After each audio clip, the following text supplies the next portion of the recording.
Hi everyone, it's Van. Hope you're okay and keeping well and having a nice Saturday so far. Today I'm going to do a video of a recent book haul I've done. This is going to be in two parts, so I'll make a video today and I'll make one tomorrow. So in this first part, it's the new books I've recently bought, and there's paperbacks and hardbacks. So I'll start off with the paperback books, and first up we have one called Seed by Anya Alborn.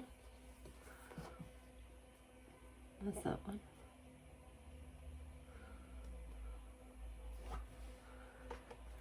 And this one says, with nothing but the clouds on his back and something horrific snapping at his heels, Jack Winter fled his rural Georgian home when he was just a boy. Watching the world he knew vanish in a trucker's rearview mirror, he thought he was leaving an unspeakable nightmare behind forever. Now, years later, the bright new future he has built suddenly turns pitch black as something fiendishly familiar looms dead ahead. Surviving a violent crash seems like a miracle for Jack's family, but Jack knows there's nothing divine about it. The profound evil he uncovered as a boy has finally found him again. The thing that crouched at his bedside with soulless eyes and grinning razor-sharp teeth is back, with plans for Jack and his angelic youngest daughter, and a chilling promise of always being here and I'll never leave. That's that one.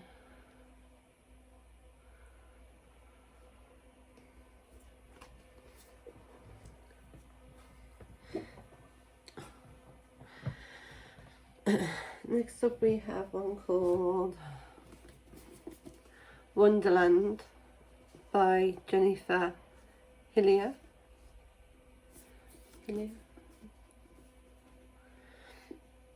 That's that one. And on the back of this one it says, by day, Wonderland is a magical amusement park boasting a certain retro charm. Excited children, hands sticky with cotton candy, run frenetically from ride to ride while the tinkling music of the oldest Ferris wheel in the Pacific Northwest fills the air. But behind the scenes, the rides need repairs, and a clown museum might contain a lot more than just wax figures.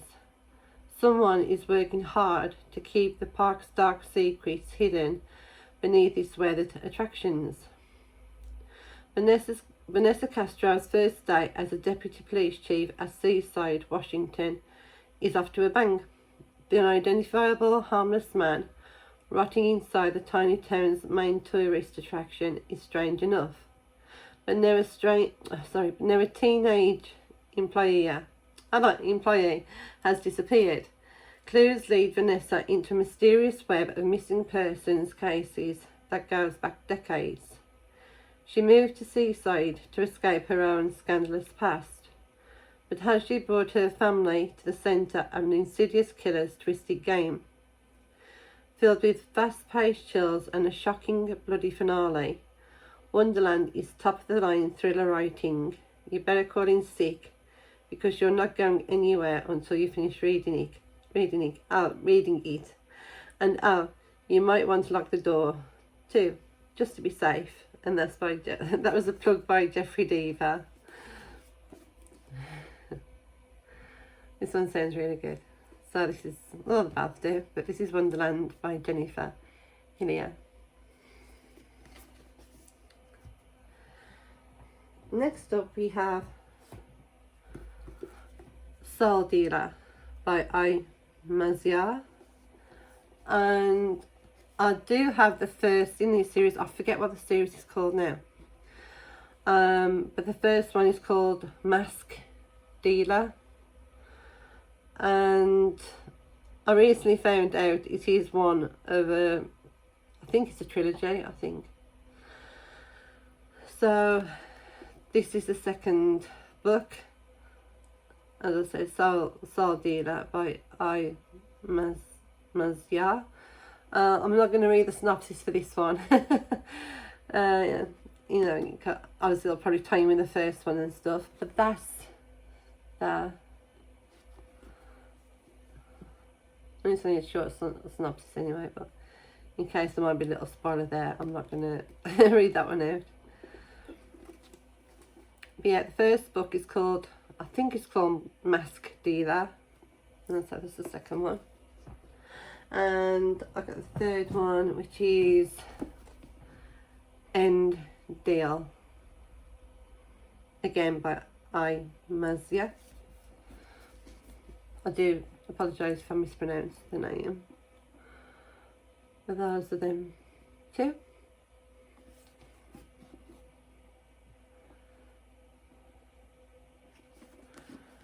And I move on to the hardbacks now. And the first one we have is Japanese Gothic by Kylie Lee Baker. That's that one. I have got Bat Eater, but I haven't got round to reading it yet. But this is her new book. And this one says 2026. Lee can't remember exactly where he hid the body, but he can remember the blood.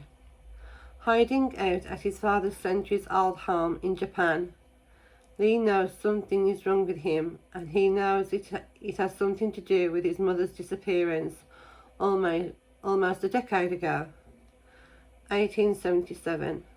A female samurai, Sen, stalks the borders of her ancestral home to protect her family from slaughter. She's not sure how they'll ever survive, not without her father, who has returned from war with a different soul behind his eyes. When Lee and Sen find one another through a door between their worlds, they're both looking for answers, but what they find in the creaking old house they share is beyond what either of them could imagine. That sounds really good. So that's that one. I'll have to try and get around to reading Bat Eater, I think, before this one. But again, both the books sound very, very good. That's that one. I'll put that one there. Next up we have End of the Vodka by Oscar de Murriel.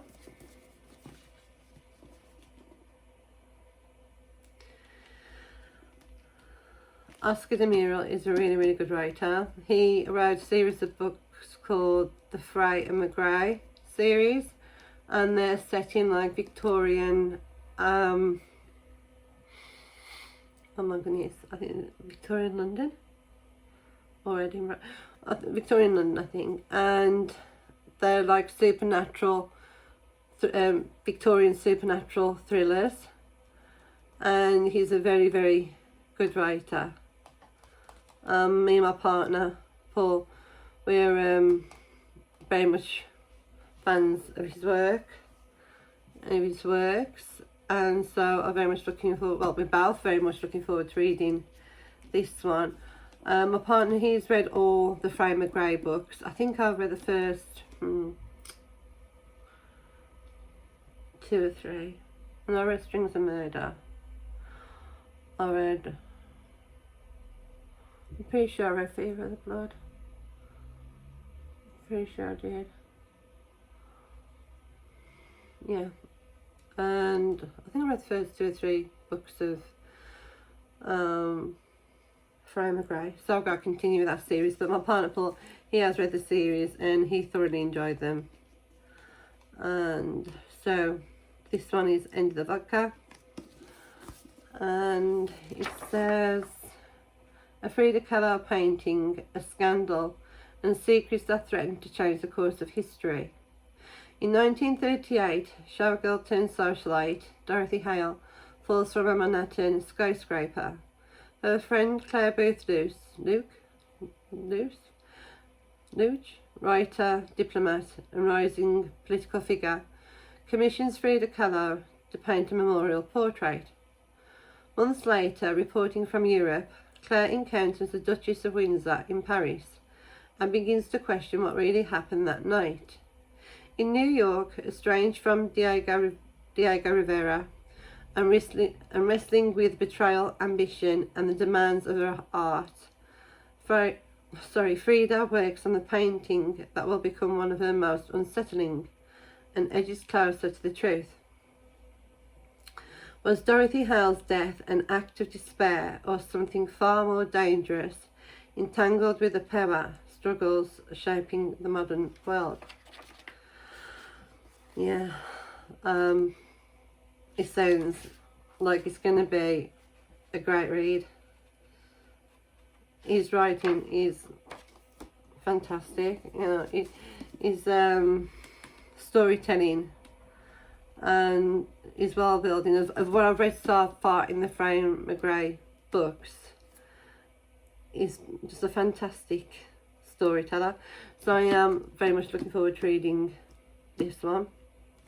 And I must get back to reading Frame McGray at some point. But if you enjoy, you know, Victorian supernatural thrillers, then I recommend Oscar de Muriel. He's a great author, brilliant author. Next up we have Saltwater by Lane Thompson. Again, fantastic author.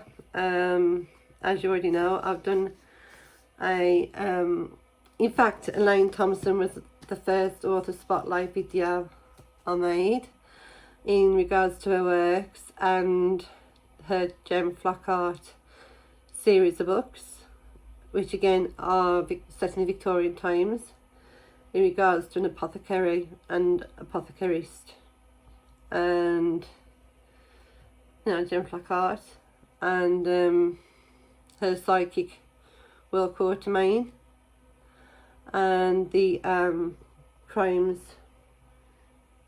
you know, she solves and things, with sometimes a little supernatural twist, you know, a little twist to the tales. Well, I wouldn't say supernatural, but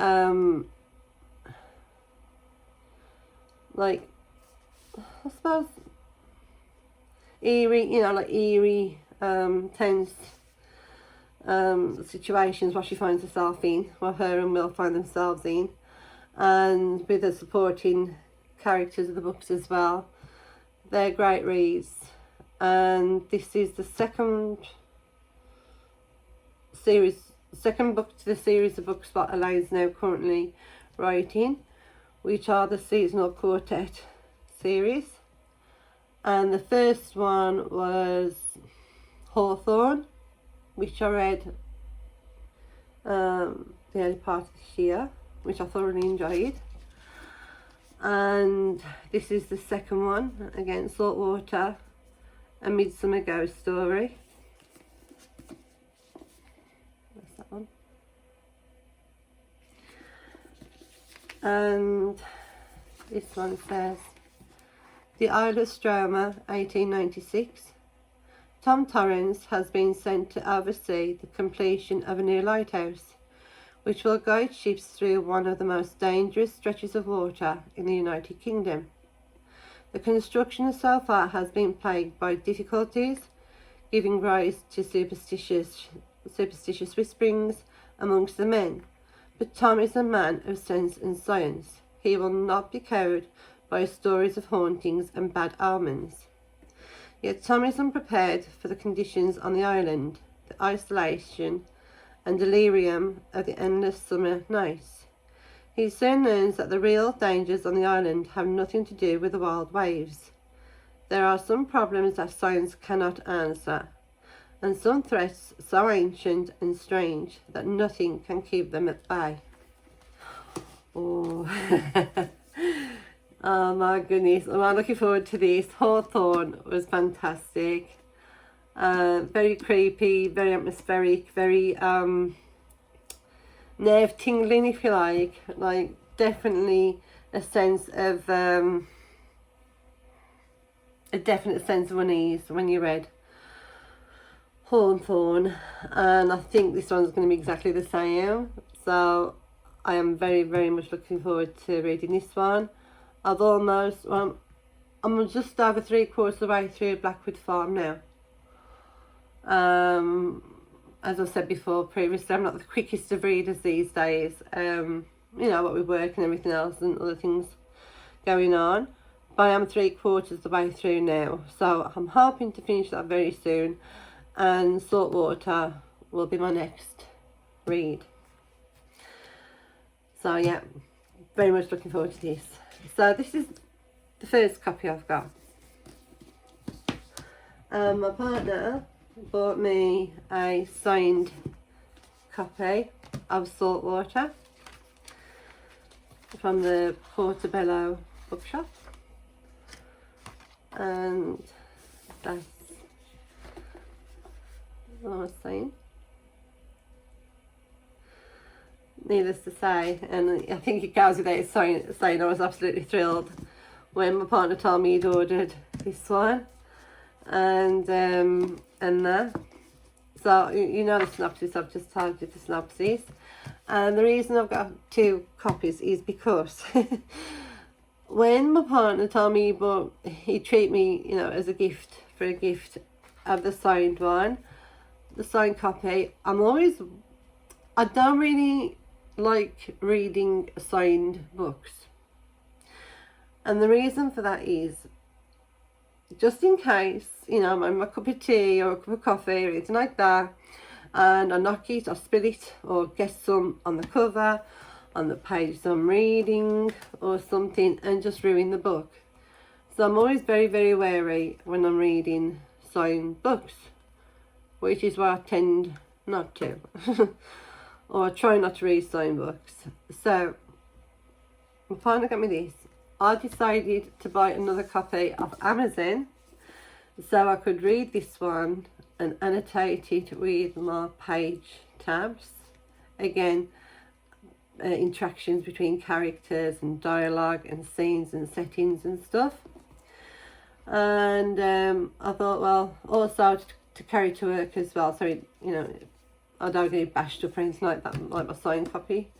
So I decided to get this one as well, again for them reasons, in case, you know, I accidentally spill anything on it. Or my cat Ella, she has a habit of times of creating her own little artwork using her claws on the cover of my books. I mean, I'm not sure if you remember when I showed you the cover of Blood and Gold and Rice, Blood and Gold, but one night when I was reading in bed, she decided to take it on herself and start pulling at the book, and with her little talons had done her own little artwork on the cover. So yeah, she kind of ruined the cover by scratching and pulling at it, but I don't think Marius would mind. So yeah, another reason why I bought this one as well is because, you know, in case my Ella decides to start pouring at you, and I won't be very happy with it if I don't read my signed book. So I'll be using this one to read and annotate with tabs. And so yeah, just as quick little recommendations, if you haven't read any of Elaine Thompson's books, I thoroughly recommend them, especially if you like Victorian thrillers, and likewise with Oscar de Muriel. If you enjoy, you know, again, Victorian thrillers with a supernatural twist, I recommend Oscar de Muriel. And that's it for this little video. I apologise for not doing a video in a while. It's like I said in my community photo, I just wanted to catch up with some reading and catch up with some YouTubers, videos and stuff, and and just take a little break really. So that's it. I will be doing a second-hand book haul. I'm not sure if I'll do that now. I might leave that till tomorrow. Yeah, I might leave that till tomorrow and do that video. So with all that being shown and told about, I think I've come to the end of the video. Again, I hope you're all doing well and having a nice weekend so far, and I hope this heat wave hasn't got too much, although it has been a bit of a nightmare with this heat wave. It's been terrible. It was supposed to start to go cooler, as from today, but I don't know where. It's still muggy, it's still humid, and you know, fair play to those sun worshippers, you know, sun worshippers out there, but for some it's a nightmare. So I'll be glad when the heat wave is gone, we can get back to some cooler weather, and I'll be even more thankful when autumn rolls round. So I'm not exactly, me and the sun, me and old Sol, we are the best of friends. I always prefer the winter months and the autumn months to the spring, but summer months, no. Give me autumn. And so again, that's it for today. So as always, thank you for watching, and take care, stay safe, happy reading, enjoy the sunshine, make sure you keep hydrated, and I'll see you all again in my next video. Bye for now. Bye bye.